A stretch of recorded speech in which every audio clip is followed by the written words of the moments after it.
Satan, Satan, Satan, our Lord and Master, I acknowledge thee as my God and Prince. I promise to serve and obey thee as long as I shall live. I renounce the other God and all the saints. Don't listen to them! Don't listen to them!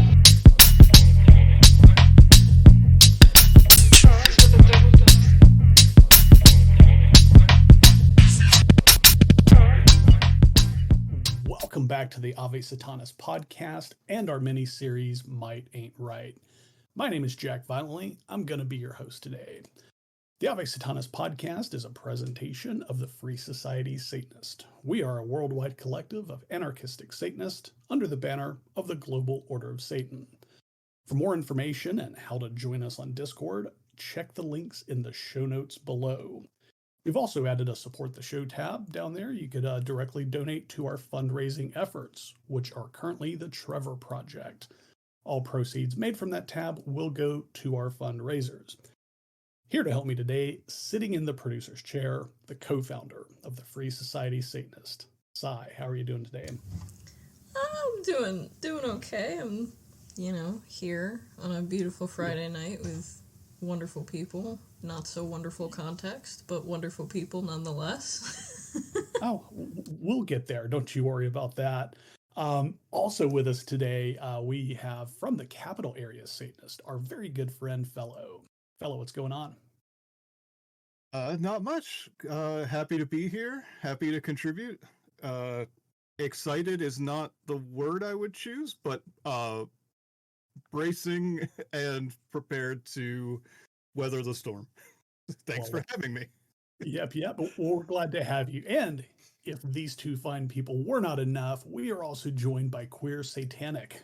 David, how are you this afternoon?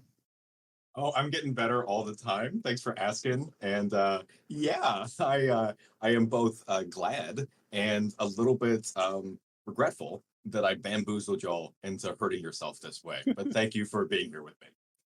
Well, David, I gotta say, man, I think the subtitle of this episode should be Whiplash, because so far in this book, this chapter holds the title of going like from hey cool to what the actual fuck in the manner of like a single page. I was really with it up to like halfway through section 3, with only a few moments of apprehension. And as it always does with this book, it goes downhill at breakneck speeds. So, I wanted to input a little bit of a content warning here, probably a medium amount of a content warning. This chapter is where it all kind of goes down in terms of the racism, so if you do not have the bandwidth for that, given everything else going on in the world, completely understand and protect yourself, hydrate, and love you. Yeah, absolutely. And that does bear repeating, if you don't have the spoons to maybe hear some very unsavory things, then we will definitely understand this episode may not be for you. But if you want to stick around, I guess no better way than to get it started. David, take us away. Yeah.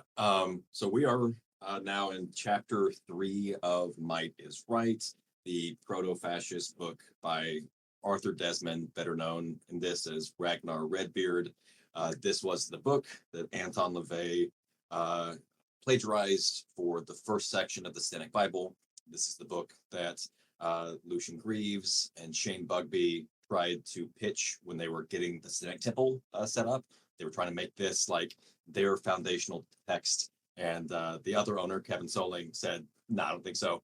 I think this chapter is a really good example of why this would not have worked out for what they were trying to do. The like subheading in one of the editions, I think the 1927 edition of this book, like when you look at the chapter overview, it says the spinning of the web, the ship of state, a pirate ship. And then all men are created equal, in quotes, is the strident doctrine of the maniac. And that really does a pretty good job of talking about like, this chapter seems like it's about two completely different things, because it does have these ideas that I would say are, let's call them legitimately good, legitimately interesting. Sometimes they are well phrased. And in past episodes, when we've talked about this, I've said that if you read the Cynic Bible or you read this, for the first time when you're like a 14-year-old, especially if you're like a white male 14-year-old, you probably land on this being something that's good, because you don't have any experience with these same ideas in better contexts, in contexts that are not like inexorably linked with the bad stuff.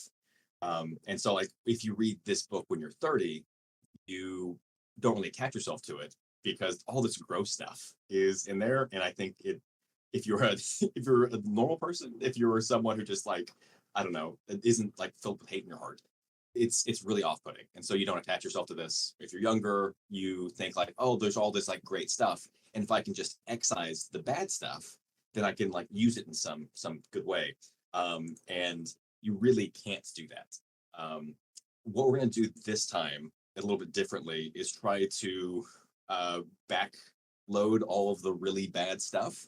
We're going to be looking at some of the stuff that's just like sounds good or is just kind of weird or interesting. Just like pull that out. But then at the very end, we're going to go more into what is just terrible about this and how you cannot separate it.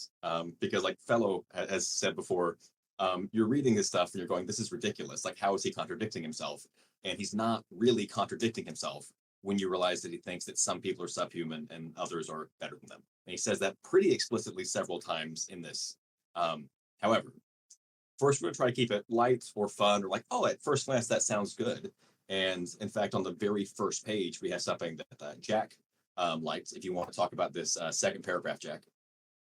Yeah, so getting right into it, really trying to pump the sunshine early because it only goes downhill from here. My good portion of this was there was actually two portions in section 1 specifically.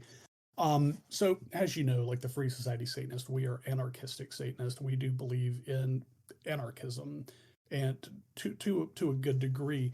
And I believe that like the two that I picked, he's kind of promoting it in a way. I'm sure he's like talking bad about it, but one of it is what are the grandiose paragraphs of the Declaration of Independence but the weft and woof of a dazing spider's web? And what are the American people but the full flies that have ever been cleverly entangled in its gossamer meshes? I read that and I was like, man, what the fuck, man? Like I agree with this. Like I started off reading this, I was like, hey, this ain't gonna be so bad until it is. But like, Yeah. it kind of reminds me of, and the second one really reminds me of like the George Carlin bit where he's talking about the American people. It's like, they pump up the Declaration of Independence, but really we're not a part of it. Like we're just kind of like, we're not the benefactors of it, but we're the byproduct of it. And then the second one that I had that I thought was really good was, this is kind of what I was getting at, was how absurd of men to hurrah over their glorious political liberty who have not ever been able to retain possession of the substantial products of their own laboriousness. And that kind of read to me like, like you work hard every day, and then the guy at the top takes it. Like what do you have left from your the fruits of your labor? Because working paycheck to paycheck, you're broke all the time. Like the person at the top's really making the money. So like to me, I was like, man, this is like workers' rights. This is like some proletariat shit he's going on here, which I know he doesn't agree with. This is the second to last paragraph of the first section, right? Yeah, sorry about that. Yeah, absolutely. No, absolutely. And it even ends with like what you're saying about George Carlin. After a century of constitutional progress, 10% of the population are absolute owners of 92% of all the property. Right. And like you said, that sounds like he's going for like, yeah, this is hypocrisy. This is something that is ridiculous in terms of like the way that the United States, calls itself equal and stuff when it's not actually. And that whole middle section of like green stuff, it's ableist, but in all the lunatic asylums may be found inmates who fancy themselves kings and queens and lords of earth. These sorrowful creatures, if only permitted to wear imaginary crowns and issue imaginary commands, are the most docile and harmless of all maniacs. And then basically the American people today, by being called, free and like allowing themselves to think that way, are placated by this. And again, like this seems like he's going in a anarchist direction with it. And like as an anarchist, you hear these criticisms of the hypocrisies of liberal democracy, and you're like, yeah, nodding along. Turns out that's not Yeah, I started off chapter 3 really optimistic, man. Like the roller coaster of emotions on my face going through chapter 3, if you could see me reading it, it was vast. It started off on the highest of highs. I'm like, all right, man, here we go. We're finally turning a page. Oh, and that's the page we turned. Sadly, Yes. the page we turned was still in this book. Yeah, and as we go into section, that's a very good way to put that. As we go into section 2, we get like our idea that like he has problems with the Declaration of Independence as being a lie, and I think so. If you look at, if you want to go down to like the yellow portion where it says the graph, to all contemporary demagogues, the high sounding phraseology of the Declaration is as honey from paradise. Everywhere, its seductive abstractions are the avatars of anarchism, yay, communism, yay, republicanism, the good kind, yay, and the scores of other zymotic compulsions. Why then should sane men continue giving lip service to this subtle deception? And like we're learning, oh, he actually has a problem with the Declaration being like too free. This equality Right, idea. yeah. Yeah, it's too free. Like, all right. Uh, and then I was just skipping down to the section 3, where it's talking about how you like hold people in bondage, and we start to see like that phrase. So it's the second and cheaper method of like holding people instead of like by force directly. Is to inoculate those intended to be exploited with some poisonous political soporific superstition or theoria, something that operating insidiously, hyperdemically, may render them laboriously intractable. The latter plan has ever proved itself most effective because Aryan populations that would fight to the last gasp against undisguised military despotism may be induced to passively submit to any indignity or extortion if their brains are carefully soaked in some abstract lie. You're like, ooh, okay, so that's what's happening here. Right. Yeah. And so like you can't read this like these ideas where you're saying like people are being exploited, people don't have property, and people don't realize this or fight back because they have been indoctrinated with lies. And we're like, yeah, that we can track with that. But he's always doing it from this like Aryan perspective thing. Yeah. Uh and if we can go down to the very last paragraph of section 3. The old systems of jurisprudence and government founded on naked force were cleverly retained and even amplified.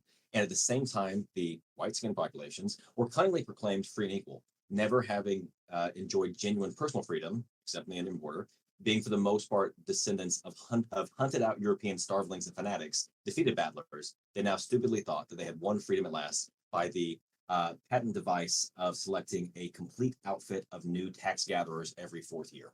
Now, I did that in green because if you didn't know this came from this book, you'd probably only be weirded out by the except on the Indian border part because, you know, he's even pointing out that like only white skinned people supposedly have freedom. We're called free, nobody else. And I like that line about you think that by selecting a complete outfit of new tax gatherers every 4th year that you have some say. Like that's really clever. Yeah. Yeah, I But had we that as can't- yeah. my weird thing. Because Oh, I was okay. like, oh, Weird this is good, but oh, the context, Yeah. the background context. Yes. The painting in between the lines is really the weird sauce on that. Yeah. Seriously. Okay, so She's this is stressing on that. yeah. So this is one of those things that is like when it's out of context, if you show this to someone else, they might agree with it or think like, oh, there's probably like some interesting ideas here. And I think like as we're going through this, we keep seeing that like those like weird stray references are not actually that weird because what he's actually saying here, if you put it into the context of his ideology, is that like great white men should be able to go out and like be free by being able to like shoot people and be able to like, you know, rough it in the frontier and stuff. And his criticisms of democracy are not that it should be more free or more accountable or anything. It's just that like it's hypocrisy. And so he's going to solve the hypocrisy in the worst way. Whereas we look at this, agree with him about hypocrisy, want to do like the good thing, but we can't trick ourselves. That's what's happening. Yeah, does anybody have anything else on this section? Well, I did. I did have. We got a Spark Trooper, our beloved Chris, chiming in here. This chapter perfectly exemplifies how ideas like this seep into the populace. There's a lot of things taken out of context or poorly understood that are attractive. Dot dot dot. The dot dot dot says a lot. Yeah. Yes. I You- feel you- like this is the chapter where I really turned a corner because a lot of my margin notes I'm just ignoring now because I had so many. Well, if he believed this, then why is he saying this? And at this point, I'm like, okay, well, now I completely understand. And so I don't even feel like highlighting the, how when this group is winning, why is he saying it's bad if might is right kind of thing. But Actually, if we can go down a little bit to section 4, this I don't really want to get into the red there, but that like green, yellow, red really shows, I think, how these ideas work. That like sounds attractive at first. Indeed, our grand viziers, heaven bless them, not only plunder living generations, but they make even futurity contribute to their hungry rapacity. You're like, yeah, applause around. Like, yeah, they're stealing from the future this way. And if you just saw that as like, I don't know, a tweet with a link to something, you might retweet it even, right? You might be like, yeah, exactly right. But then it goes on. Absolutely. Their schemes of financial legerdemain are of unparalleled brilliance and grandeur. They borrow thousands of millions upon national credits from the usurers, and then proceed to apportion money unto each other under the elaborate pretense of needful public expenditure, redeeming the currency, etc., etc. This is a little weird because I think you know who he means by usurers. He'll tell you in just a second.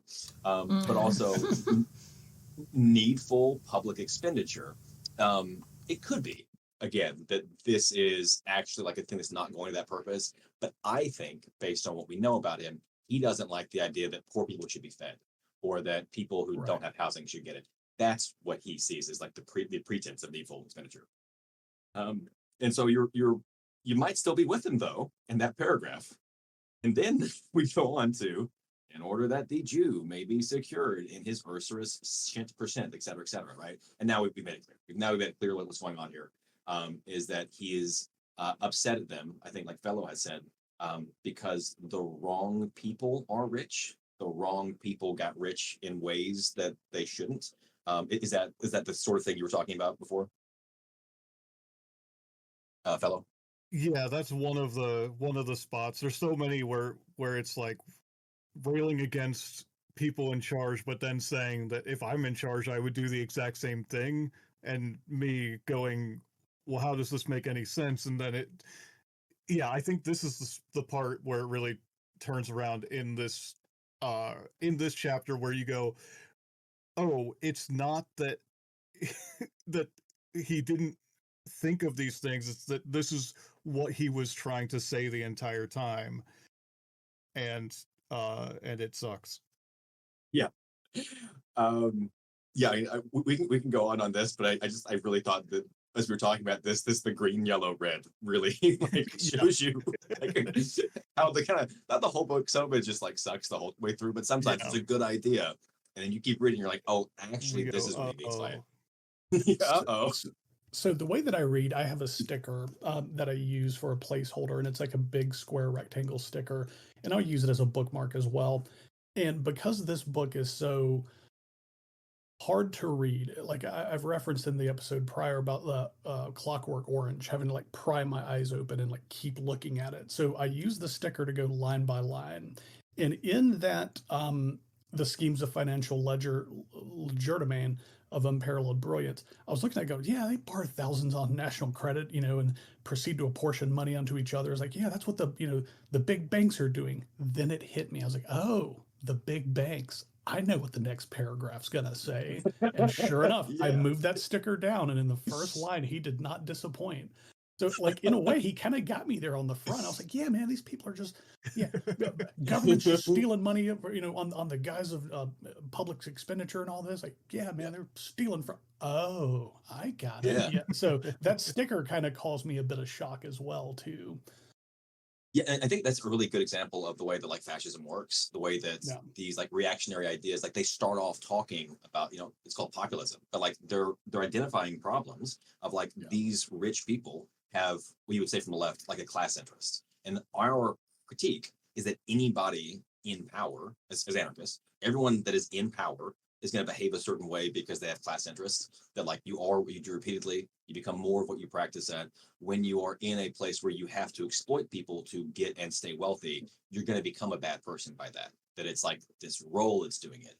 But fascists and like conservatives to a lesser degree, but like they believe the wrong people have power. The problem is that ontologically evil people have like corrupted a system. And if we can just get rid of all of them, and get rid of them could be done peacefully, but they're okay if it's not peacefully, then everything's fixed. Everything's good. The problem with capitalism is crony capitalism, or the bankers, or the whatever.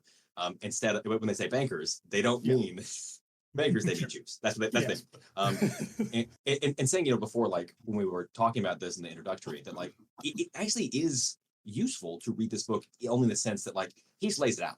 He so many other places will talk about it in like I don't know, more cleverly, like they'll be more skilled at it, and he's just like, so he's not that good of a writer, and he just comes out and says it, and it really does make it easier to recognize this happening in other places. So that is kind of the utility of it.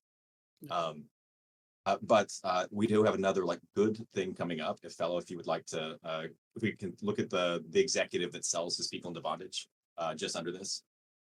Yeah, this is what stood out to me. It's the one that I was talking about in our chat as like having to kind of surgically remove this from its surrounding context. So it's almost as if Avon had come to me and said, "We need a book," and I was like, "Oh God." The executive who sells his people into bondage is a public enemy, whether he be an elected monarch or a hereditary king. Therefore, every man's hand should be uplifted against him. And again, I used some ellipses in there to skip over some stuff because basically I'm down with the part that's like, yeah, if to the extent that we have like an American king, we need to get rid of that. Like, but this doesn't say just like, yeah, down with the king because, there shouldn't be one person in charge. It's saying we need an American Caesar, an American Cromwell to get rid of an American king. Mm-hmm. Yeah, and I also, think elsewhere it might be like, I'm fine with a king, it just has to be, a white king. Yes. I mean, like you're saying, you have to surgically excise it. You have like, you get turned into an Ishmaelite, which is like, what? Yeah, I don't. That's not great. It's not great. It's also just like the racism makes him weird, because like, why would you even say that? It doesn't make sense to me. And then also right after, in days not long gone by, men of our race have hung bribe takers with scant ceremony, et cetera, et cetera. And you see people saying that kind of stuff. As Stark Raving 666 says, "Oh holy shit, Spark Trooper, I'm fine with the king just as long as he's my king." Yeah, and again, like that's actually like a really important insight, that when you hear conservatives raving against, authoritarianism and stuff, they just want their guy to do it. They don't have a problem with the thing. They just want their guy doing that thing. Yep. Yeah. Hi. Yeah. I want my good. Good to see you, Stark Raving 666 as well. Fellow, you said I love my overlord. Is that what you said? Oh no, that the as long as it's my leopard. Oh yeah. My leopard, got it. I did find it interesting that this green section is something I thought was good, and you're like, this is bad. So I just want to talk about this a little bit, because this was like one of the few times that we've done this. So the paragraph is: Americans have yet to learn that each generation must fight out its own good fight, and not rely on the preservation of its hardihood and independence upon moth-eaten parchments, nor on fraudulent statesmen now in the graveyard, statesmen who spent their petty, babblesome lives not in doing heroic things, but in founding and enthroning the abominations that afflict us all today, like a palsy. Our national hero worship badly wants reconstruction. Now, I like this, again, in the sense of like, let's pretend I don't know what he's actually talking about here. Let's pretend he's saying the opposite of what he's saying. I like it in that sense. You dislike it because there's obvious racist stuff coming up, and you're like, I know what he's actually saying here, and this sucks. Is that right? Yes, and I can see this being fair to be like, here's the good part, no, here's the bad part. But to me, this is, and this is not a community meme. I can excuse the racism, blah blah blah, but not this. It's Yeah. that to me, this was kind of the key, the cipher to this whole thing was the national hero worship, because hero worship was kind of is to me in general kind of a red flag. And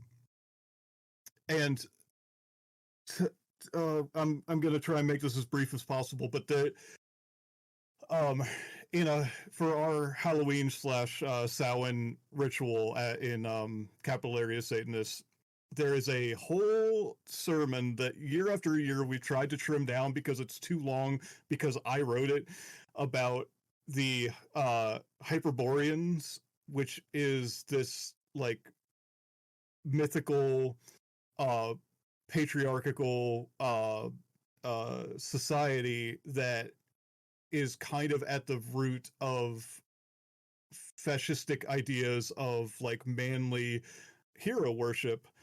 And it's one of those notions that I think is more insidious than some of the like very overt racism, anti-Semitism, etc. in this book and in this chapter, because it's something that seems on the surface so innocuous. Like, of course, everyone loves heroes, kind of thing. And I'm not saying like, oh, it's bad to have heroes, although we can have a more nuanced conversation where I will say it's bad to have heroes, but it's just it's a red flag for me. That I think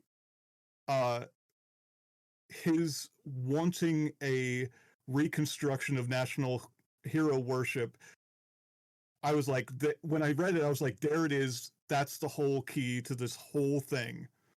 Yeah. And that's I was like, that's the whole problem. I was thinking of it in the sense of like, I know the real Ragnar Redbeard hates actual reconstruction, like that period of U.S. history. But like, I was reading it to the context of like, let's assume he's like doing this on the left, like this graph on its own of being like, well, all of like the racism, all of the like inequalities that we've inherited, and why? Because we have to like hear about these like people who hundreds of years ago wrote this thing down. Uh, and it's like you said, it's not actually saying what I'm wanting it to say, but that's the context I like it in.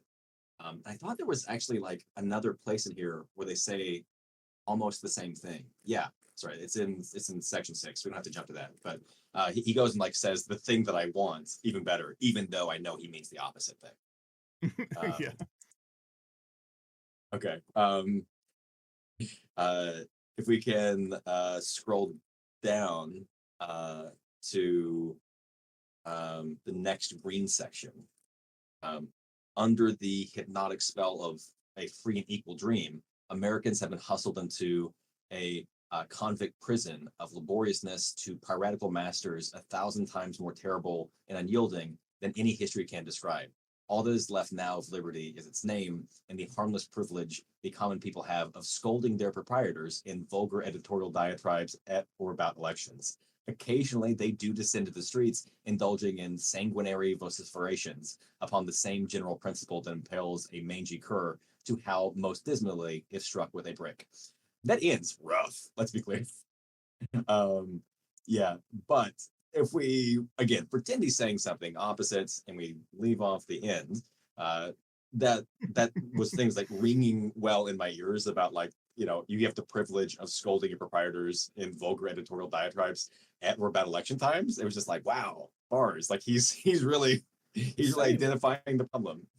Yeah, and like once again, kind of weaving you back in, or weaving us, like the more left leaning people who would be reading this, kind of weaving us back in there, trying to get us back in. And yeah, I mean, like that was another one of those sections where I was like, cool, let's continue. But yeah, like I read that, I was like, yeah, man, that sounds all right, sure.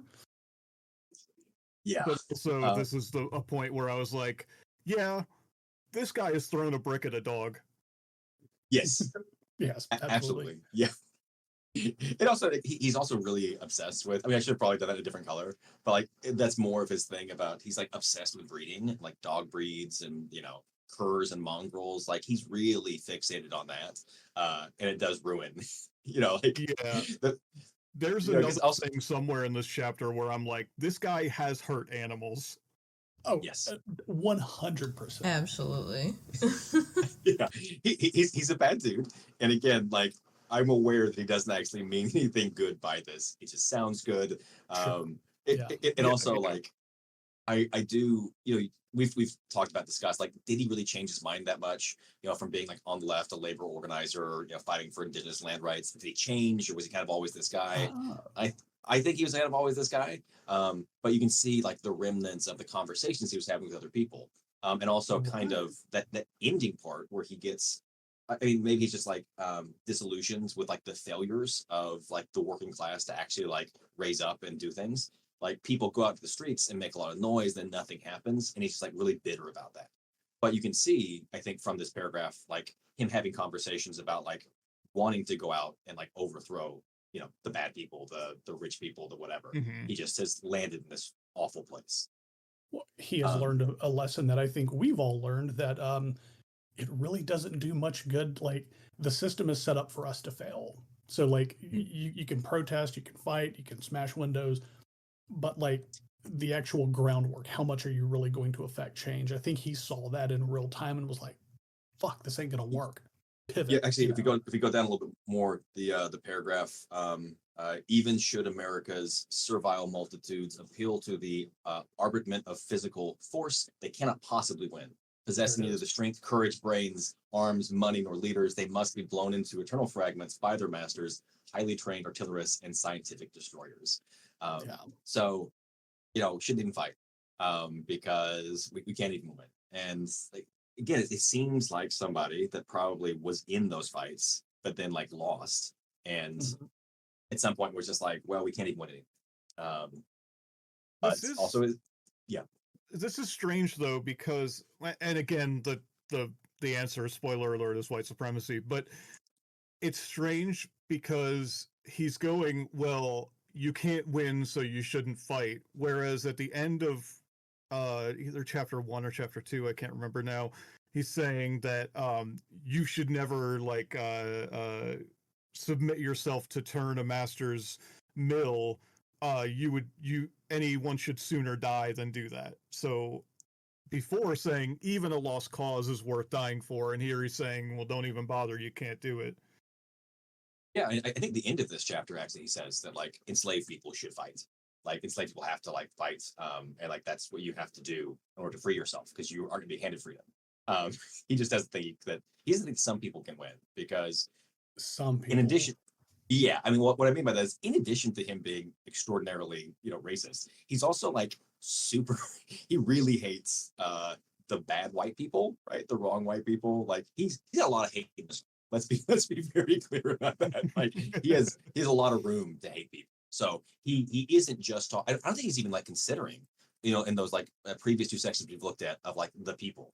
I don't think he's thinking of non-white people at all. I think he's specifically thinking of just like white people who are like poor and bad because like that he doesn't think of others as human beings at all. I think he thinks of the bad whites as being people but just like insufficient to the work. Which is consistent with another writer and another possible quote unquote Ragnar Redbeard that's similar to some of Jack London's writing, except if we were reviewing Jack London's like The Iron Heel, for example, uh, which is a great book, but there'd be so much more green, but there'd be some points where we go, wait, what the fuck? Um, and it'd be like, oh, all this sounds great because he's a better writer and better at articulate, and also like actually a socialist. But then there'd be moments where it's like, oh, he doesn't consider everyone people either. Yeah, one of our commenters, Isthmus, says he thinks of paste apes as people, and only a fragment of that population. Yeah, he the hierarchies don't stop with race. Like that's one of the things that's like key to understanding white supremacy and white nationalism is that like the whole project is built on like dominating and hurting people. And so even if you complete one project, you didn't have to like move on to like hurting other people who were previously in your group. If you can go down to the section 6, it's marked. This isn't like one of the super bad ones. It just is again like his ideology. The citadel of power is now consolidated and prepared with the most improved armaments to repel any assault, no matter how well sustained. The nation is intersected in all directions with iron highroads and splendid waterways, wherein armies and navies may be moved from city to city with facility and dread effect. The War of Secession, or rather the War for the Annihilation of Self-Government, demonstrated conclusively that a centralized authority resting on herd votes, of the vulgar and fanatic, is in practice military absolutism. There is no other power in the land that can effectively hold it in check. The Tsar of Russia possesses less actual authority than our federal government. With a standing army in the hollow of its hand, it can do exactly as it pleases, i.e., if it can collect enough revenue to purchase statesmen and pay the salaries of its Praetorian cohorts. This is bad. But I also was just thinking that, like, how blindsided was this guy by the Bolshevik Revolution? Of just like, the state is too powerful, it's too strong, no one can do anything, the people can never do anything. It's like, well, the revolutions have continued to happen as governments have gotten like more powerful, more railroads, more like, planes and stuff. And like, he's wrong. Like he's proved wrong. Even though he's using the example that like Russia is weaker than the United States. He's using Russia as like an example of despotism that could never fall. And it doesn't even make it 20 years after this is written. Yeah, that stood out to me. And also, even though I was kind of catching on by this point, I was reading this and going, wait, is this good or bad? It's bad to me regardless, but you as the author, are you saying this is good or bad? I can't remember. Yes, exactly. Yeah, and it's like, if the right people are doing it, yes, it's good. If the wrong people are doing it, he thinks the wrong people are doing it. That makes it bad. If we scroll down, we're not going to read that like next red section, but he's just basically saying the problem is that the wrong people are in control of the U.S. government. That's his whole problem with it. If we go down to the next green section, if someone wanted to like point that out, we could, but there's just so much bad stuff. I was going to skip through it. He's talking about like people aren't actually free. And he says, how can they even be considered men, like whole people, whose whole lives are governed by cast iron regulations, whose every movement is circumscribed and restrained by penal threats, even those whose secret thoughts are in a constant state of silent repression? It is no apology whatever to affirm that the people themselves enact all laws that they are commanded to obey. Even that statement is a falsity, and if it were true, it would not justify majority dictatorship or any other kind of dictatorship. And you're like, wow, Ragnar, like if you just get dropped into this, you'd be like, that's actually kind of cool. The Constitution, under which all other laws are born, was accepted not by us, but by bewigged individuals who are long since rotten. We are ruled, in fact, by cadavers, the inhabitants of tombs. But why should agreements made by coffined dead men bind and mortgage living, pulsing, breathing beings? Again, if we don't know who this guy is and like what his actual problem is with America and the Constitution and stuff, that's a pretty good critique. And I think this is the thing, like tricks people sometimes, because like you have to pretend he's not saying exactly what he's saying. But I also feel. Sorry, go on. I was going to say in a vacuum. Like I like this. Unironically in a vacuum, but it's not in a vacuum. It's the important thing. So, as you've noticed, as we're going down into 5, 6, and 7, we're starting to get pepperings of little things where we're like, "What the hell?" Then he'll give you another little sentence like that. I feel like from here on out, I think starting in section 7 and moving forward is kind of when most of the hairy stuff is starting here. I feel like this is probably like the last vestige of hope we have for this chapter, or do we still have more coming in? Section 8. I think you're thinking of Section 8. Where it gets Section 8, that's it. Yeah. In fact, just under this, we have another weird thing of Felo. Again, most acts of Congress. Yes, so says most acts of Congress are the Machiavellian work of eminent rogues. Curse them. As for the common law, it is an inheritance from those interesting old days when Saxon and Norman earls were genuine noblemen then, and they won their position by risking their lives in battle administered justice direct per media of knotted clubs, hilted knives, and long-handled cleavers. That was the only kind of law understood by our uncivilized forefathers. So this stood out to me because if might is right, and might includes like not just physical strength, but also like because he talks about Darwin and stuff like that, any advantage, then wouldn't outwitting people also be good? Therefore, why would he negatively describe someone as Machiavellian? Wouldn't someone like Machiavelli? He's Italian. He's Italian. That's why. Yes, yeah. Which they're Southern Mediterraneans, at the time, and also not white to some people now, but whatever. Except it is okay to make fun of Italians. So that stood out to me as strange, but also is kind of funny to me, like very much haha funny, that to make sense of this book, at least that's what I thought at the time, but I will contradict that in a second.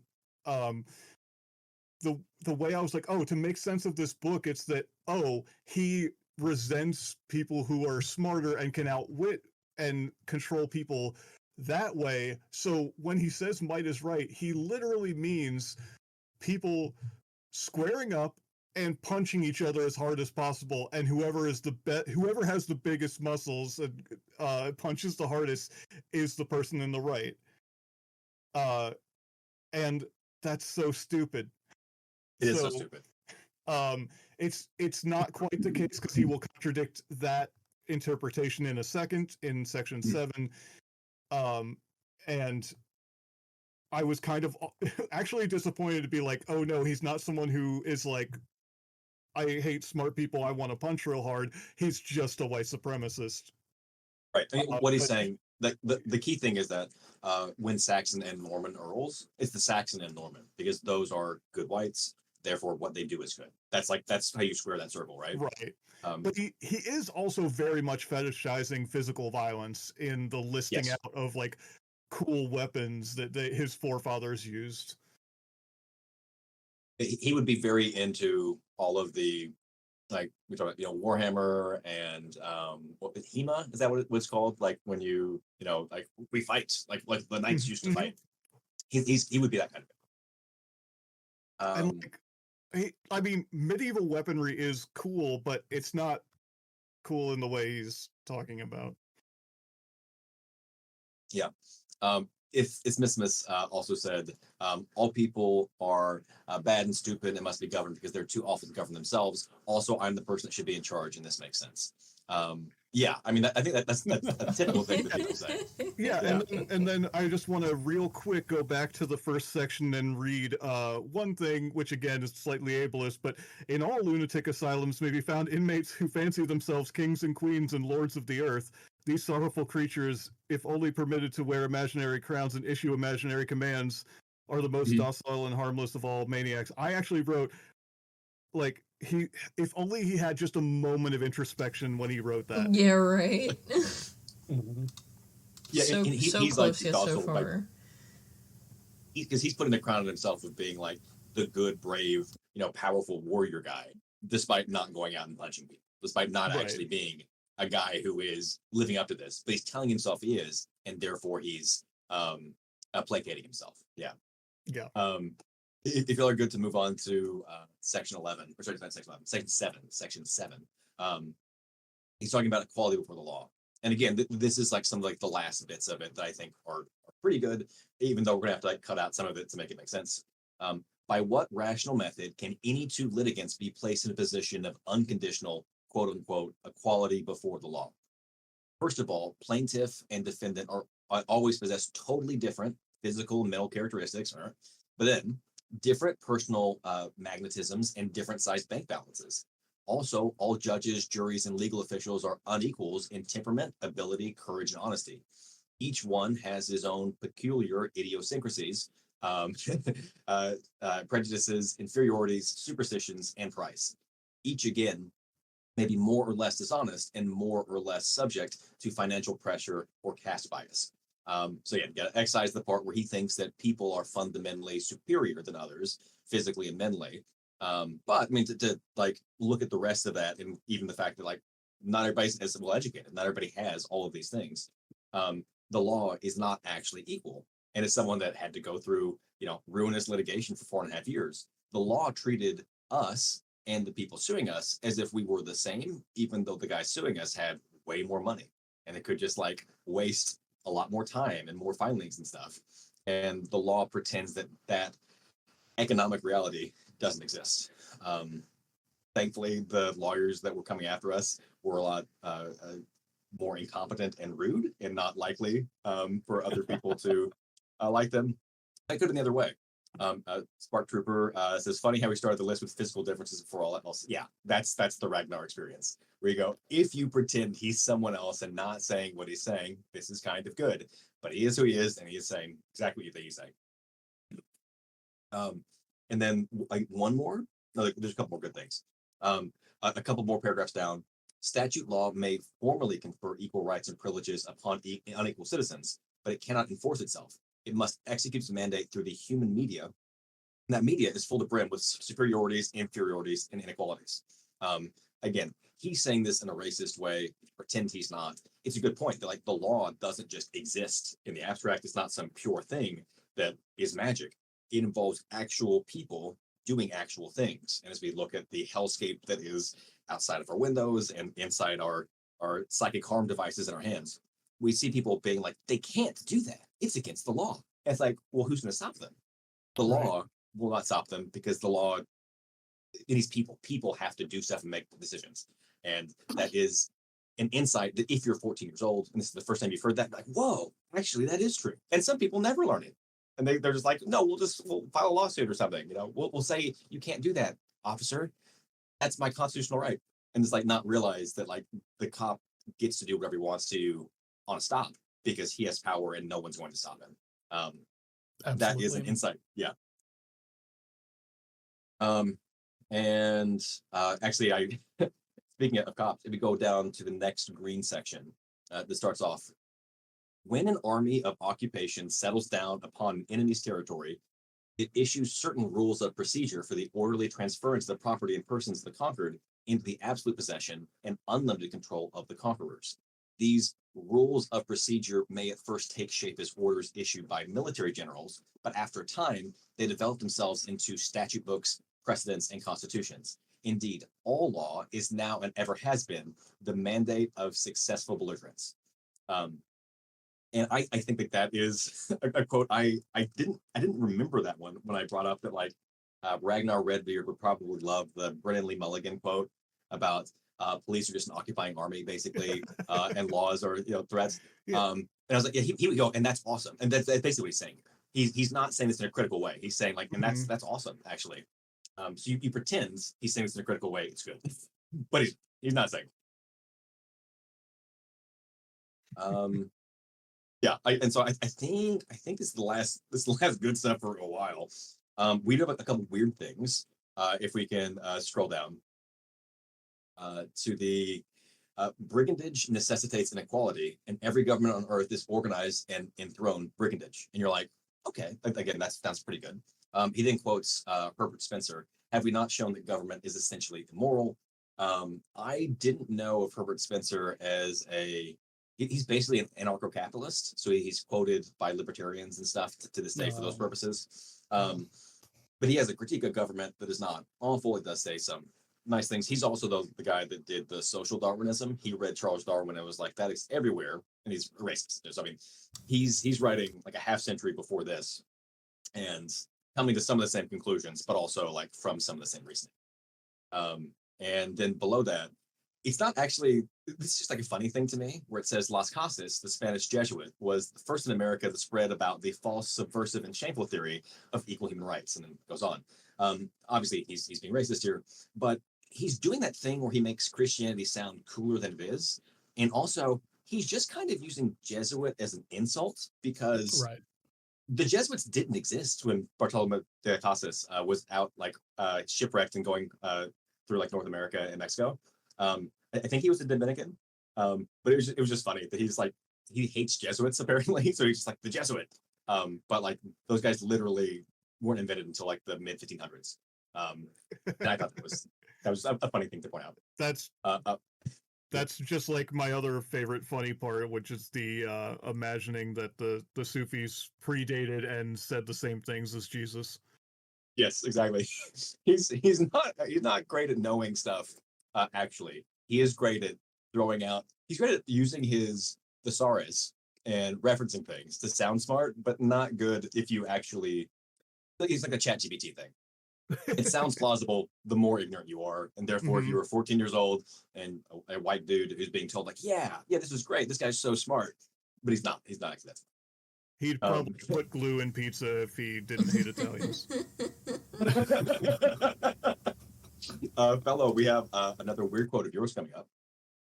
Yeah, so this is the other side of the coin of where I was like, oh, he just hates smart people because he wants to punch real bad.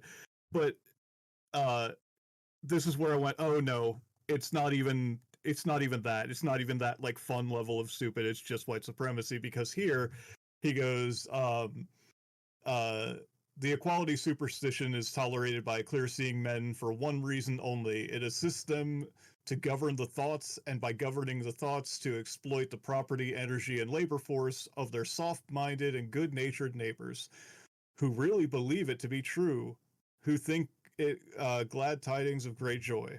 So here he's like, no, actually outwitting and tricking and deceiving and controlling people is great. And again, as long as the right people are doing it. Right. Yes. All right. I have one more kind of weird thing. We're going to skip quite a lot. This is going to be on page 19 of that document at the bottom. So it's going to be in section 9. So we're skipping a lot of the bad stuff. But it says the brave man may fail sometimes, but the coward fails always. Angelo Masso. And this is just a footnote thing, but a weird thing is that I went and checked out that quote. And if I am correct, see if I can find it myself, sorry. It's actually saying the opposite of that. So I think the guy wrote something about education. And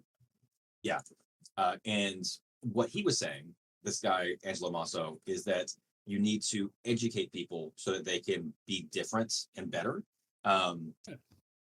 Because where is it? I thought I had that. Brave man always fails.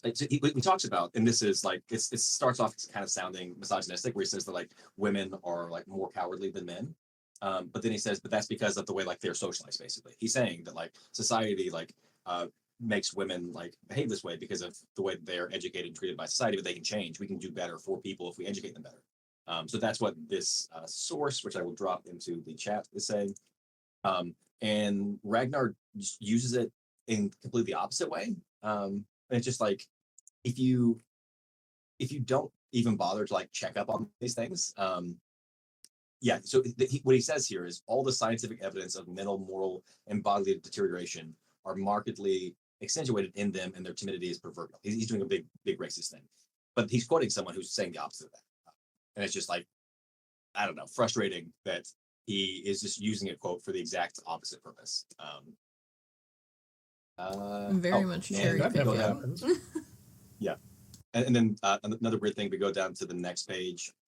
It just says just to jump in real quick. That's also what he does by referencing Darwin over and over again, because if I remember correctly, like Darwin actually spoke against this emerging notion in his lifetime of social Darwinism and said, no, that's not you're not getting it. That's not what I said. Yeah. And then this here was just like when the Roman Empire was tottering to its fall, presumably. There's so many typos in this. I was laughing earlier because he said misspelled idiosyncrasies. But this one says, when the Roman Empire was tottering to its fall, the worship of the state was an established cult, just as it is today. Better to adore blocks of wood or stone than bow our hearts, our heads, our knees before those troops of unclean beasts, politicians. I've never heard someone say the Roman Empire fell because it had like the state religion too much. Like usually when people say that the Roman Empire was at its height, it was when they were doing all that like civic cult stuff. Right.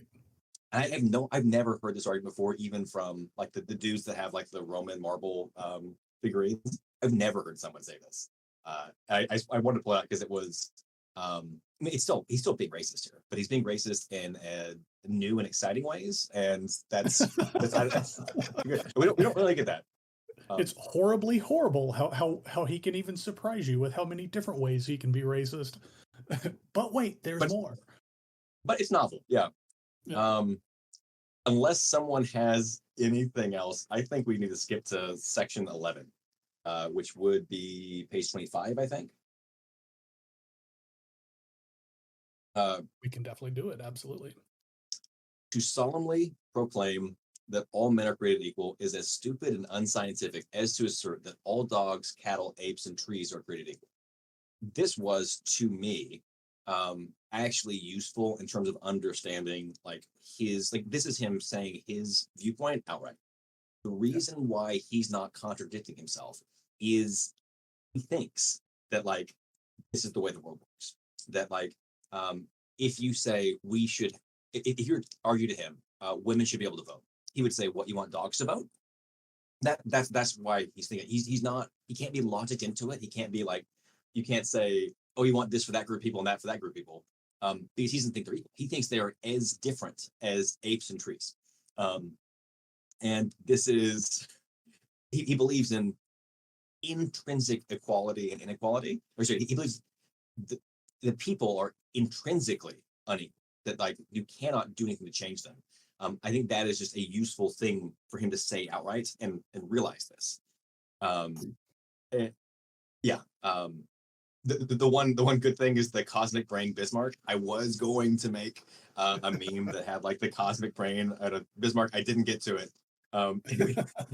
He's been a really weird guy here, and again, he's obsessed with breeding. He's obsessed with mongrels. And he seems to think that like this upon exactly the same principle that like so cannot a blooded bulldog whip a solid score of lean half-starved street mongrels? Like that's 20 dogs, right?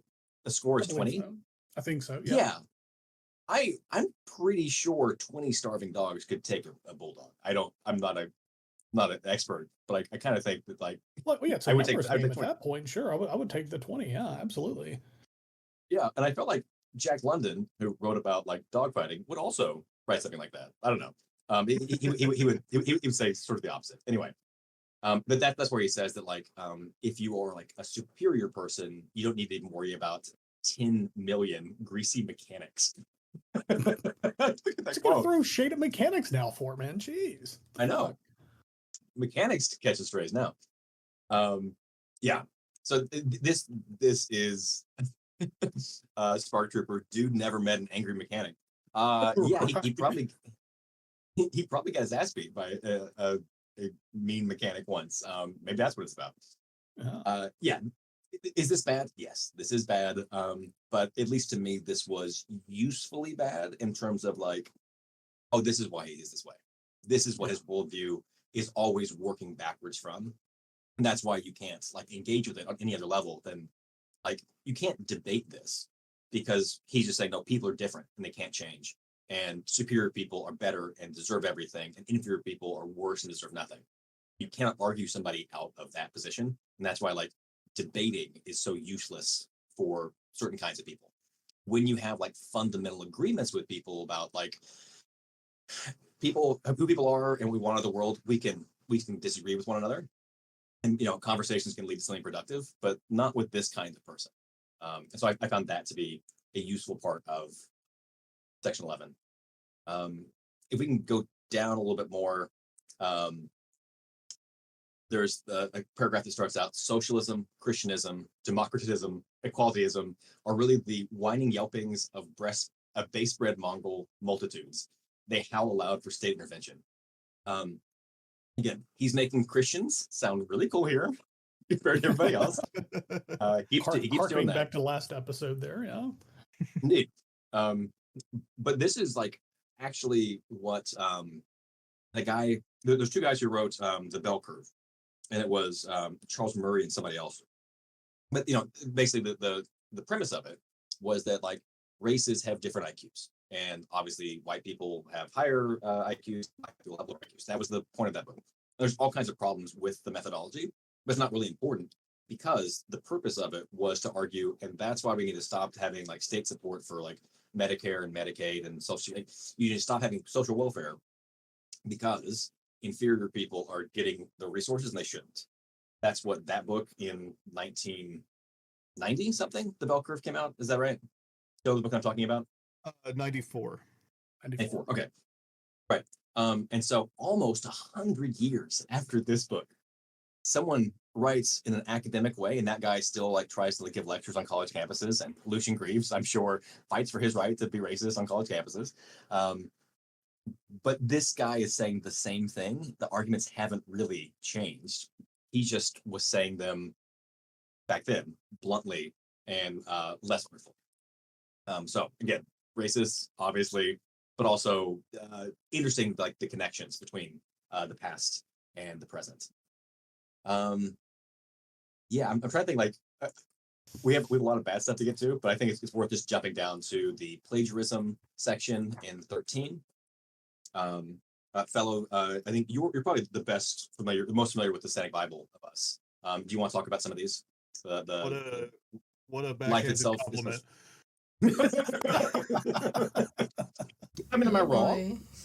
No, I think that's fair, and I do have it right here in front of me also. But yeah, okay. So, life itself is but a spark in the gloom that flashes out and disappears. Why, therefore, not make the most of it here and now? Here and now. Here and now is our day of torment. Here and now is our day of joy. Here and now is our opportunity to eat or to be eaten, to be lion or lamb. Here and now is it is war to the knife, no escape, no retreat. Rise up, also the clenched hand, and stop the way of them that would persecute you. Say unto thine own heart and thine soul, I, even I, am my own redeemer. Let them be hurled back to confusion and infamy, whose devise thine undoing.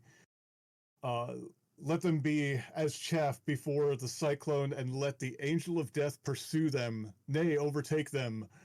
In a pit, in a pit they have hidden a trap for thy feet. Into thy very destruction let them fall. Into that very destruction let them fall. Then exult, sound the loud tremble. Rejoice, rejoice in thine own salvation. Then all thy bones shall say pridefully, who is like unto me? Have I not delivered myself by mine own brain? Have I not been too strong for mine adversaries? Have I not spoiled them that would have spoiled me?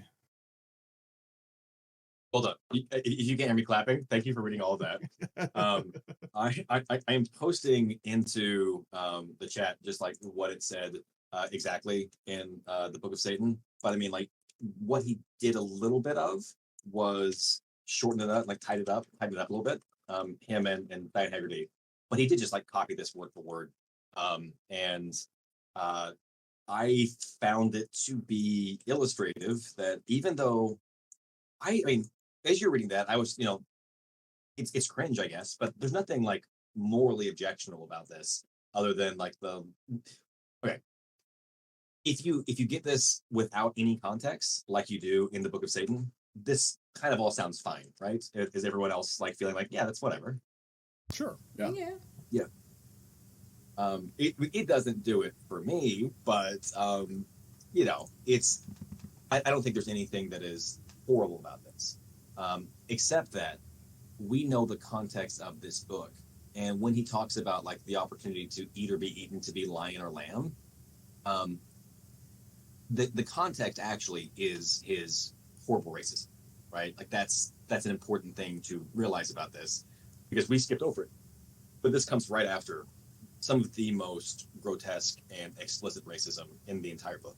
I'm trying to remember. There's some other like bad stuff, but the kind of person that reads this and goes, "Wow, this is blasphemous. This is amazing. I need to plagiarize this book for my book." I think it says a lot about Anton LaVey and the way in which he created his Church of Satan and brand of Satanism. That he read this and was like, "Oh, don't worry about that other stuff. I'm going to take this out." Because you can't say he didn't read this chapter to get, because he had to get through all of the bad stuff that we've just skipped over to get to here. Right. And I think that that's important. Okay, so we have two more good things, and then we'll I close do with have the some bad stuff. thoughts on that I want to, not right now, but I do want to circle back to on LaVey's use of some of this.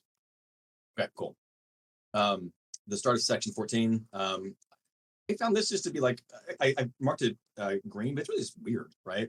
This circling planet ball is no navel contemplating nirvana, but rather a vast whirling starlit Valhalla, where the victorious battlers quaff the foaming heart's blood of their smashed up adversaries from the scooped out skull goblins of the slain and never ending war. And behold, it is good. It is good. It is very good. Again, this is like when people are just like, can't you tell Warhammer 40K is a satire, right? And it's like, no, because you sound just like these guys. If this was something that was in a Warhammer 40K book, or like one of the codexes, I don't think you would notice, right, that it's actually from this proto-fascist white nationalist thing. It just fits exactly, right? Oh, absolutely. Yeah. Absolutely the tragedy of satire.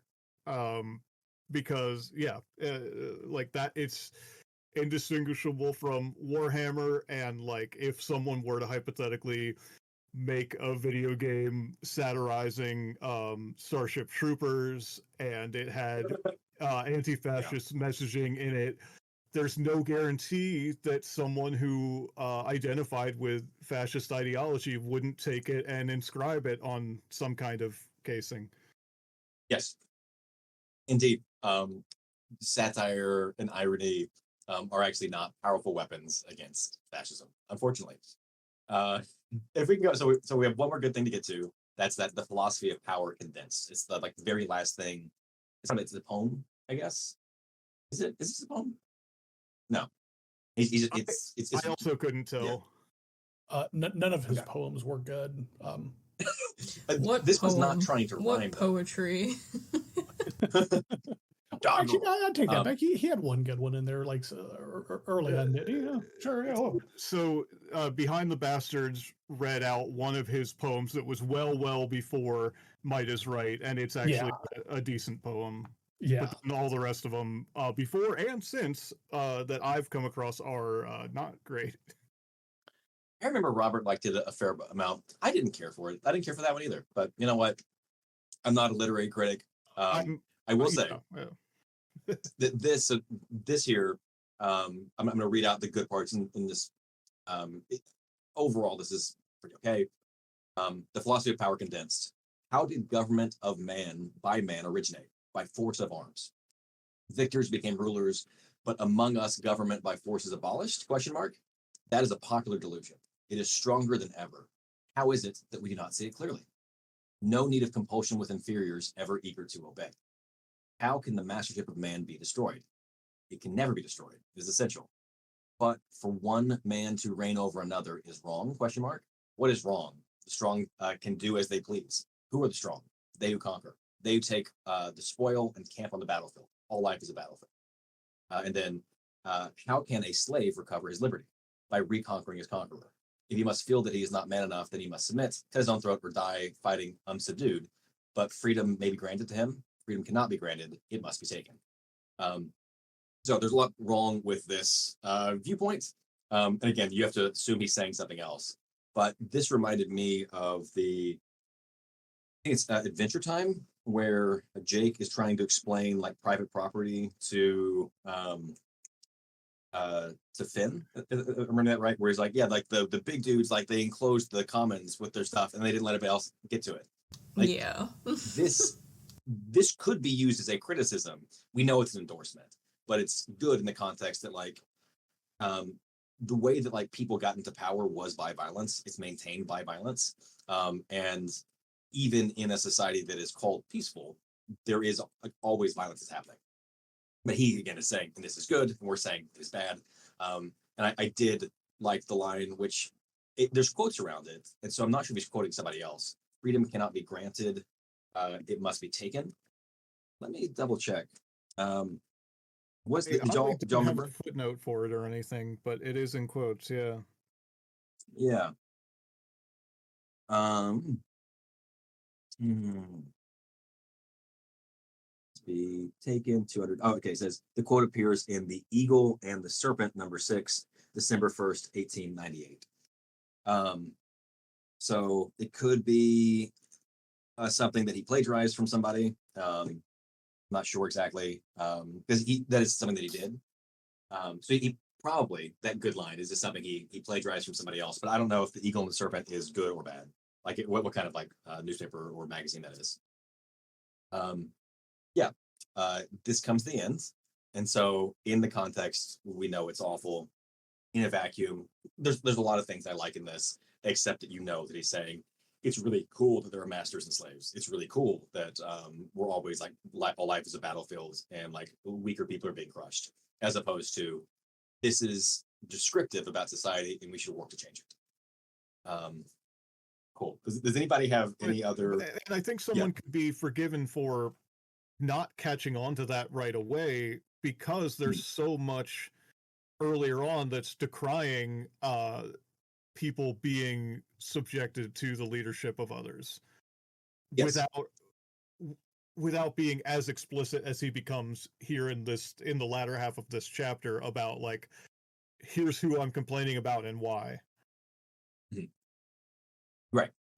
If you only saw excerpts of this, if your only exposure to it was people that were like cutting out the parts that sound good at first glance, you can have stuff that seems to be saying good things and get stuff out of it.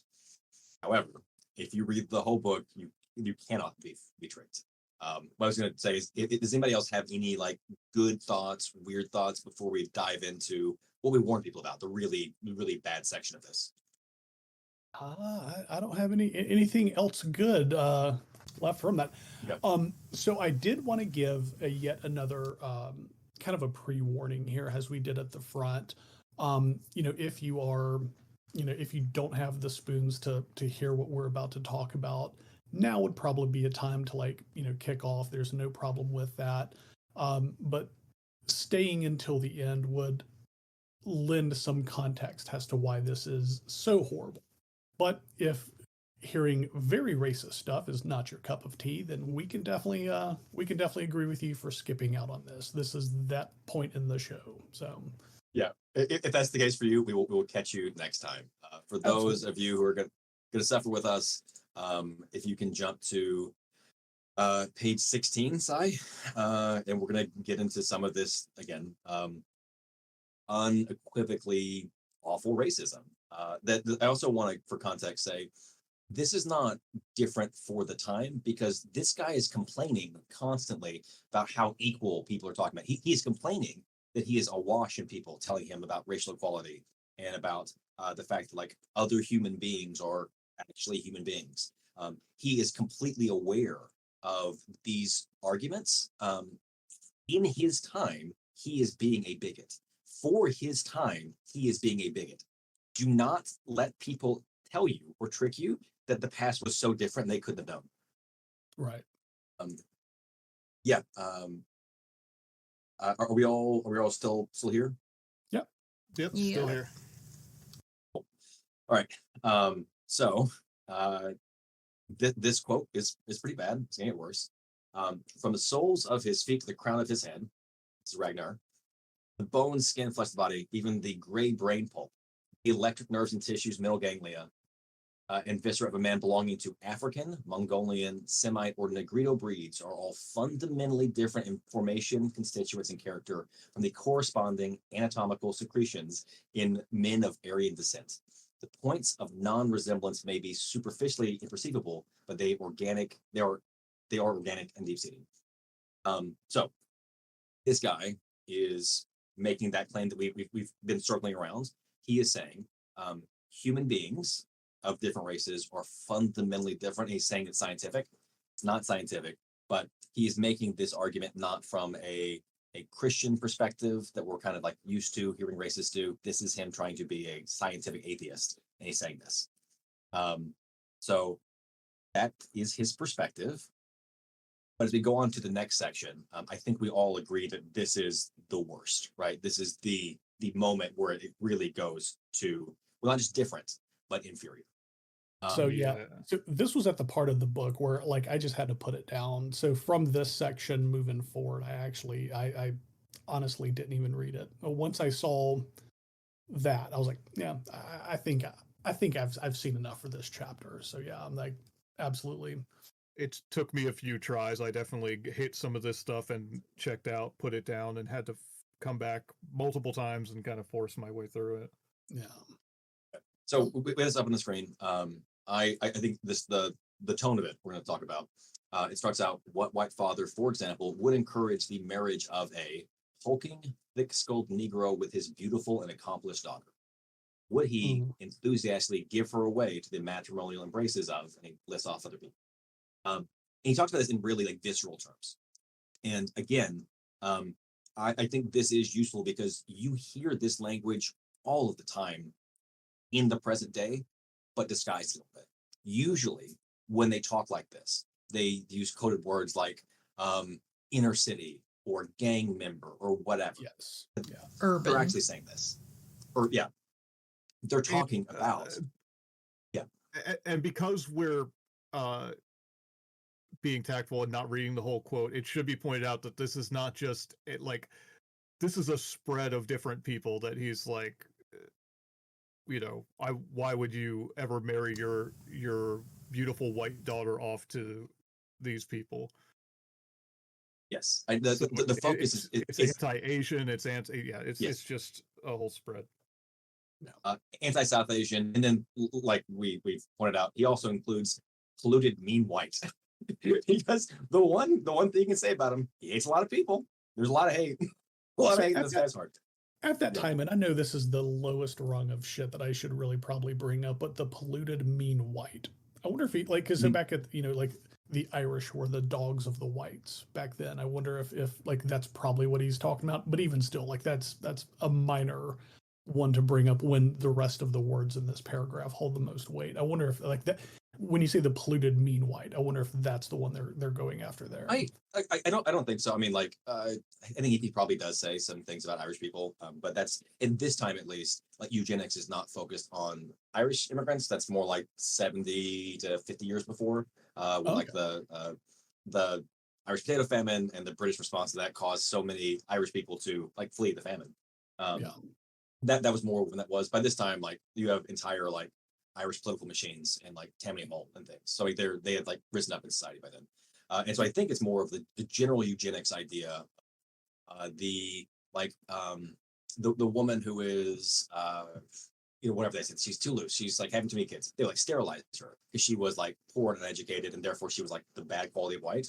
And that could be Italian. It could be English. It could be like whatever. But it's like that group of people were considered to be the wrong kinds of whites. Because they weren't WASPs. They were not like middle and upper class white Anglo-Saxon Protestants. So all of those like Catholic immigrants, all of the like Eastern Orthodox immigrants that are coming in. I think that's what he means by that, as opposed to a specific group like the Irish. Yeah, I wonder if I even landed on that one to comment on because it was the softest approach I could probably take in what was said before that. So that's probably the only reason I brought that up. But he's being very visceral about this, and it's all about breeding. Like, breeding is so important. And again, both Anton LaVey and Lucian Greaves, both the Church of Satan and Satanic Temple, were founded and run by guys that were obsessed with eugenics. And so to me, it's not like surprising that this was not a deal breaker for them. I think for most people as read this, we're like, wow, this is a deal breaker. It wasn't for those guys because I think they agreed with a lot more of it than they would lead on or let on to others. And also like they would be like, oh, well, I don't believe in racism, but obviously like better people should be like breeding than less good people. Like that's how they would square it. I'm going to read, if we can go down to the next section, not all of it, but this was for me like the moment of you only have to look at some men to know that they belong to an inferior breed. Take the Negro, for example. And then again, this is incredibly racist. I'm not going to read it out, but it is describing kinds of people and describing like their features in that like phrenologist, whatever the more general term is of like, you know, your brow is this and your like mental capacities and all this stuff. And he's doing that. And he's talking about how they have like ruins, like all these cities. And it's just, I mean, he's comparing people to animals. He's being extremely dehumanizing and racist. And this is the key to the entire book. This is understanding like what you are reading. This is how he views human beings. This is how he views other people around him that he sees all the time. And you cannot separate it from the stuff that you like, the stuff that sounds good, the stuff that like seems like it's about, you know, liberty or freedom or whatever. It's not. It's not, because this guy wants to enslave and hurt and eradicate people. And he's telling you, and you cannot say that you didn't know, because he told you outright in about as clear terms as anyone possibly could. Yeah.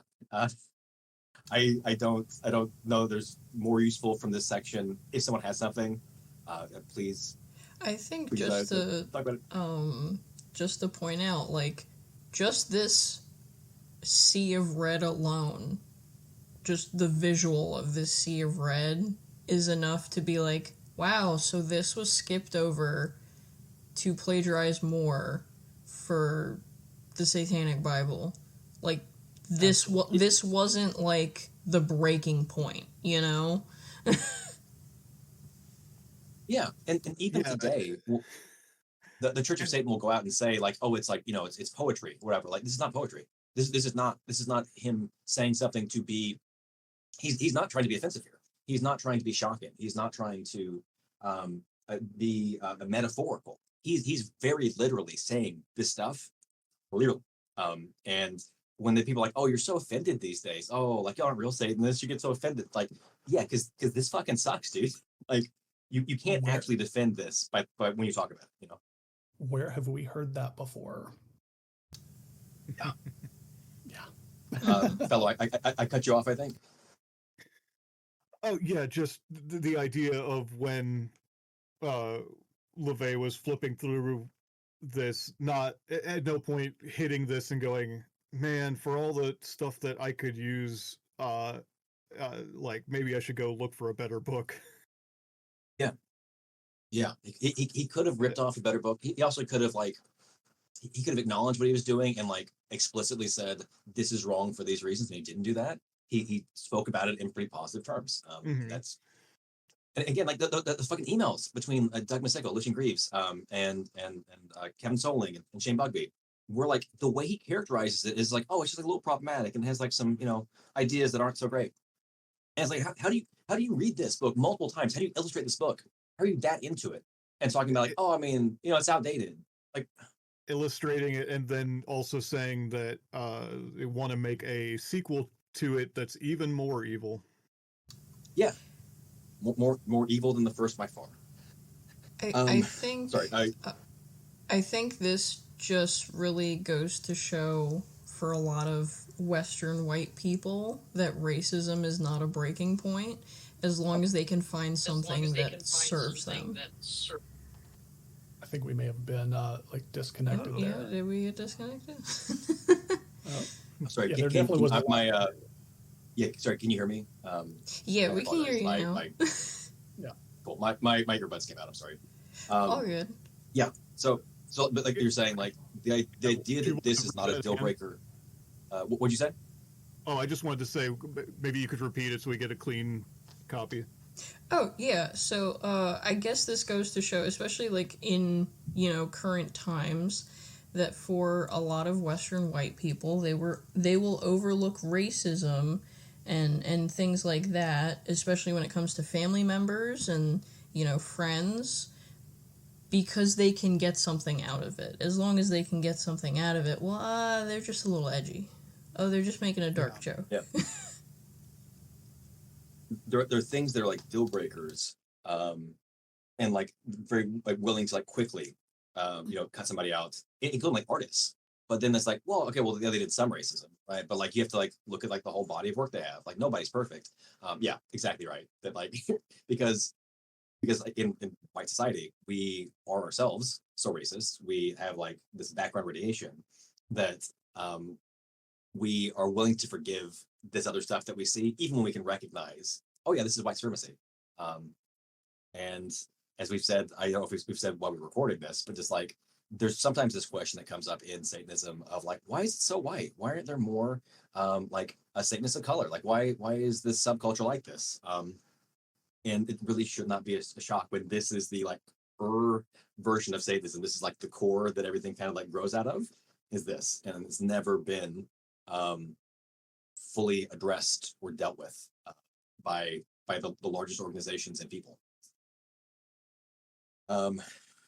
If we can go down to the next section that's yellow. It says, even the giddy doctrinaire who so cunningly concocted the bombast furioso fictions of the Declaration could not apparently have believed them himself. Was he not a slave driver residing among slave drivers who bought and auctioned human cattle for dollars and cents all the days of his life? And then there's a Franklin reference. He uses a slur. It is also, I think, interesting that like this guy knows history and he's still like criticizing the Constitution for being like too free, for even like making references to free people without realizing that like Thomas Jefferson obviously did not include Black people in the Declaration of Independence. Like the Constitution obviously did not include women and any women, and then people of color. Like they were separate, and he is upset about the fact that like it's hypocritical. And this I think is useful just in the sense that like so many white nationalists, fascists, etc., hate liberalism for being racist, for having these inequalities, but pretending that it's not, and they want people to go all the way and go further. And it's just interesting to me that like this goes all the way back to the 1890s as well. They were kind of always like this. There's one more pretty bad section, I think. Then there's just like stray references to bad stuff. No, sorry, there's two more bad sections. That no one can study the laborers on a farm, the hands in a big foundry or factory, the seamen in a large seaport, the nomadic hirelings on a railroad construction gang, or the clerks and salesmen in a city warehouse without perceiving, at a glance, the vast majority of them are extremely poor specimens of humanity. I think a lot of people, and it goes on to go through this. I think this section is less explicitly racist. It's just quote unquote misanthropic. And I think this is more commonly when you hear people talk about like Satanism as being edgy. They're like, oh, we're not racist, but yeah, like most people suck. I don't hate a particular group. I hate all of them. It's interesting to me though, like this also exists with this guy. Yes, he is racist and misogynistic and anti-Semitic. He also like does this sort of thing like most people, and most people just know they can't say the other stuff, but they talk like this and talk about all people this way as being ape-like and cowardly and all this stuff. They'll generally be okay. I think it is worth pushing back on people when you hear them talking about it, because their real feelings probably are not a neutral or evenly distributed misanthropy. It is probably going to be targeted at certain vulnerable groups more. Yeah, does anybody have anything with that section? Yeah, I don't think so. Nothing on that one. Okay. Then last thing to skip down to would be it'd be page 24 in our document, page 58 in this version. And 30 years ago, the United States exotically essayed to demonstrate racial equality with rifle bullets and bombshells, but failed most ignominiously. And yet we know that's actually not true. In fact, while the North did not fight for racial equality, if he's saying that that's what the war was about, the South did lose. They got messed up. And he's upset that this war happened. And he says that actually Black people are worse off now. That's what this section is. The man and brother lie has certainly succeeded in writing itself in a constitutional amendment, but in real life, it is as far from actuality as ever it was. The free Negro of New Orleans or Charleston is a more degraded, more despised being, and of less money value to his proprietors now than when it was customary to buy and sell on the auction block instead of as at present on the stock exchange. Again, we are fully familiar that he is not having any criticism of capitalism here in the way that we would. But he's like aware of, yeah, and also that blacked out words is exactly what you think it is in the next section. He's upset that the Civil War was fought and that Black people were given ostensible rights. He recognizes that racial equality has not been achieved. And he claims, though, that like it can never happen. I think it's a different section where he says that like there's no way to ever, actually, if you scroll down a little bit more, the last paragraph of section 10 says, you cannot paint the Negro white with laws and constitutions, though you write it in fire and smoke and wars and revolutions. His whole thing is like, you cannot make these fundamentally different people be the same. Actually, what you just found was another time he says that on page 27. What power on earth can permanently keep the Negro on a parity with the Anglo-Saxon? Is what the top of that page says. And yeah, it's the opposite. Like we know, like, there it is. Sorry, yeah, we know it's the opposite. That like at this time, an incredible amount of state power, of laws, are devoted to giving Black people less opportunities. The pogroms that were happening throughout the South as Black people tried to unionize. There were that was coming up soon as the Elaine massacre, I believe in Arkansas, where 200 like sharecroppers were unionizing and trying to like work together, and they were attacked by the white power structure there, and like lots of people were massacred. And the fact that so much work has to be done to keep people unequal and like not able to experience life the same should argue against this whole thing that he's saying. But of course, he's working backwards from people are fundamentally different. Yeah, I think that's it for me in terms of like talking about the bad stuff. I hope we have not overdone talking about it, but I think people really need to be aware of like how central white supremacy is to this book and its worldview. Every single thing that we read is from the perspective of white supremacy. And as Sai is showing, some people like have continued to go back and like pretend that there's like good things you can get out of this. And I was like, hoping I was being subtle there. Yeah. It's like, oh, I mean, like, I think it was you, Jack, and Chris, when you're talking to Spencer Sunshine about like people were like, oh yeah, I mean, like, I don't like his politics, but like, Burzum's music is so great. And it's like, okay, but like there's so many other bands you can listen to. There's so many other books about like anarchism or freedom that you could read instead of this that are better, that are not just somebody rambling on the street. You only can go back to this and like pull stuff from it if you kind of like the racism, if you kind of like the anti-Semitism and misogyny. It's only if you like the stuff can you forgive it. Yeah, and in some degree, the music is the politics. So, like, if he, those are his political beliefs, he's going to kind of put it in his music as well. So, if you're supporting of one, you're kind of supporting of the other too. Yeah, there are several other, better bands out there. When you start thinking in terms of that, you could do that with any band who the person has those beliefs. You can find 5 other bands just like them that are probably better. And actually, in that spirit, this is something that I was going to propose to end this series with, and I haven't like talked this through with any of my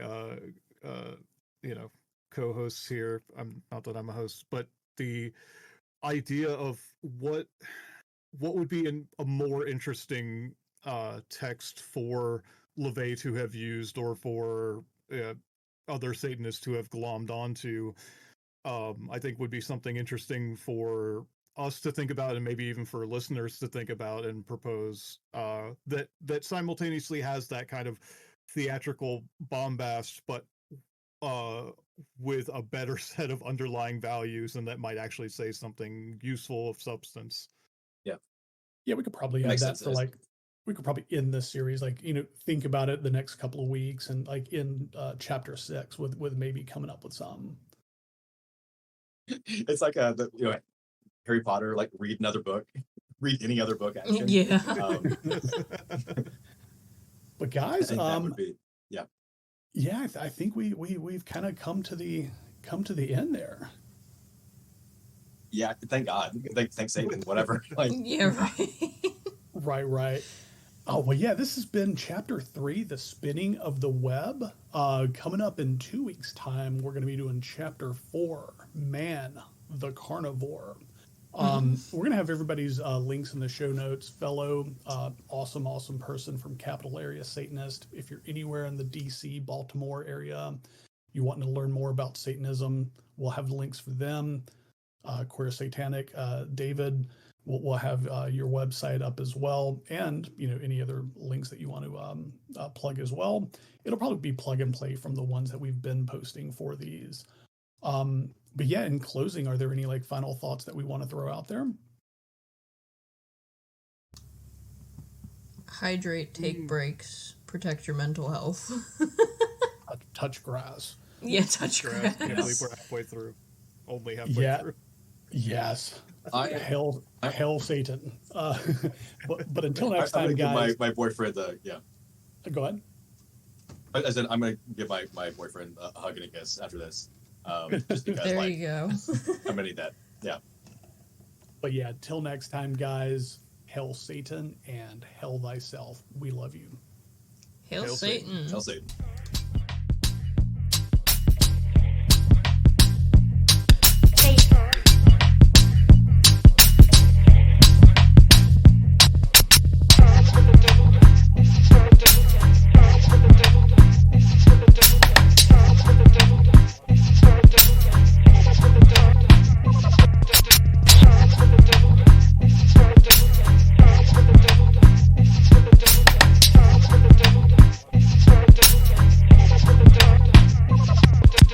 Satan, Satan, Satan, our Lord and Master.